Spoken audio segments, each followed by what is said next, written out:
యువతరాన్ని ముందుకు ఇక్కడ ఉన్న యూత్ బ్యాచ్ కూడా నేను అదే చెప్తున్నా. ఒక యూత్ అనేది ఒక యూనిట్ గా ఉండాలి. మన కొప్పరి గ్రామ పంచాయతీ ఒక యూనిట్ గా ఉండాలి. ఈ రోజు ఆ బాబు వచ్చింది కాబట్టి అందరం మీ అందరూ సహకారంతో అబ్బాయిని గెలిపించుకొని మన అభివృద్ధి ఈ రోజు నేను ప్రతి ఒక్క విలేజ్ లో నేను మాక్సిమం అన్ని విలేజ్లు తిరిగిన మన విలేజ్ లో మాక్సిమం వరకు సమస్యలు ఏంటో కూడా నేను తెలుసుకున్నా. ఆ సమస్యలని మనం సక్సెస్ చేసుకోవాలి అనుకుంటే ఆ బాబుకి మన బ్యాట్ మీ వార్డు నెంబరే కాదు, చాలా మంది అనుకుంటున్నారు మన ఊర్లో ఒక క్యాండిడేట్ నిలబడితే ఆ వార్డుని గెలిపించుకుంటే చాలు అంటున్నారు. ఆ వార్డు కాదు, వార్డుతో పాటు ఖచ్చితంగా సర్పంచ్ చింతకళ్యాణ్ గారు బ్యాట్ గుర్తు ప్రతి ఒక్కరు గుర్తు పెట్టుకొని దానికి మాత్రం ఓట్ చేయండి. మీ వార్డుతో పాటు మీ వార్డుని ఎందుకు గెలిపించాలంటే మీ అందరి తరఫున ఆ వార్డుని గెలిపించుకుంటారు. మీ సమస్య వచ్చినప్పుడు మనం ఒకేసారి వెళ్ళి 10 మందితో మనం మాట్లాడలేము. మన సమస్య వార్డుకు చెప్తాం. ఆ వార్డు కూడా మనం తీర్చలేని పరిస్థితుల్లో మనం ప్రశ్నించవచ్చు.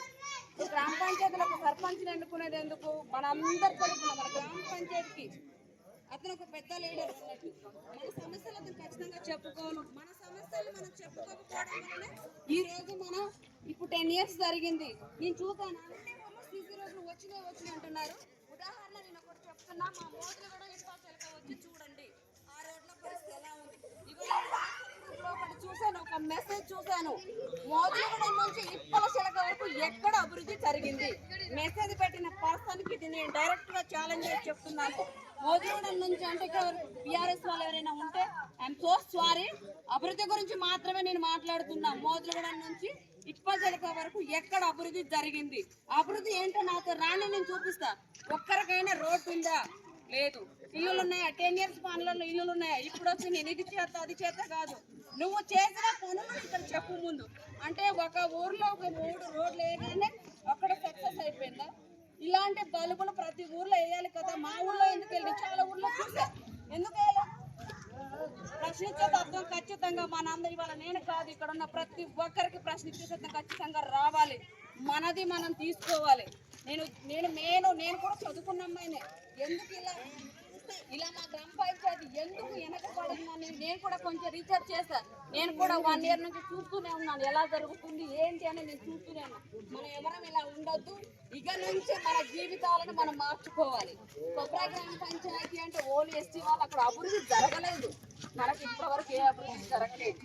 ఇక నుంచి అయినా సరే ఇప్పుడు ఎలాగో చిన్న పిల్లలు ఉన్నారు, వీళ్ళకి ఒక భవిష్యత్ తరాలు మనకు అందించాలంటే నేను చూస్తున్నాను. చాలా మంది అంటున్నారు మాజీ సర్పంచ్ గారికి నా సూటి ప్రశ్న, తను రోడ్డు మీద వెళ్తూ ఉంటే కొప్పరాయిలో ఉన్నటువంటి స్కూలు అతను కనిపించలేదా? అది నేను మాజీ సర్పంచ్ గారు ఇక్కడ ఉన్న నా సూటి ప్రశ్న ఇస్తున్నా.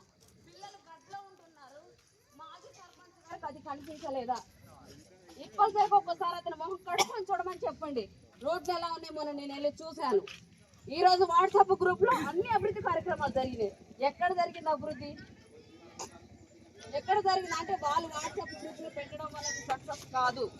ఒక పిల్లలు ఎంతో ఇబ్బంది పడుతున్నారు. ఇటువంటి మనం గుర్తించాలి. నేను అదే అనుకుంటున్నాను. సరే, ఇప్పుడు ఈ బాబు చింతకళ్యాణ్ గారు బ్యాట్ గుర్తు కదా, ఇవాళ మన ఊర్లోకి వచ్చి కొన్ని హామీలు ఇచ్చారు కదా. ఇదే హామీలు ఇప్పుడు బీఆర్ఎస్ పార్టీ తరఫు నుంచి మన ఎంపీటీసీ గారు వచ్చారు కదా, ఏ విలేజ్ లో ఏ కమిట్మెంట్ ఇచ్చారు ఎవరైనా చెప్పగలుగుతారా? తను వచ్చారు కదా, ఇలా బీఆర్ఎస్ పార్టీ వాళ్ళు ప్రతి విలేజ్కి అన్ని విలేజ్ వాళ్ళు ఉన్నారు కదా. కానీ ఈ రోజు వచ్చి మీకు ఇచ్చిన కమిట్మెంట్ ఏంటి? ఎవరైనా ఎవరైనా సరే ఒకటి చెప్పండి, ఎవరైనా చెప్పండి. అదే చెప్తున్నాను,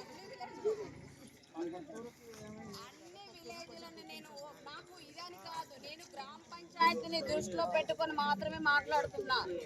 ఇప్పుడు కాంగ్రెస్ పార్టీ వాళ్ళు కొన్ని కమిట్మెంట్స్ ఇచ్చారు.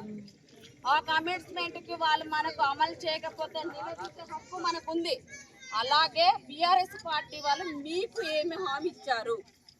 1 week నుంచి వీళ్ళు తిరిగారు, వాళ్ళు ఏమి ఇచ్చారు ఎవరైనా చెప్పగలుగుతారా? ఏమి ఇవ్వలేదు కదా. మరి ఈ రోజు ఈ బాబు ముందుకు వచ్చి కొన్ని కమిట్మెంట్స్ ఇచ్చి నేను ఇది చేస్తాను, మీరు నన్ను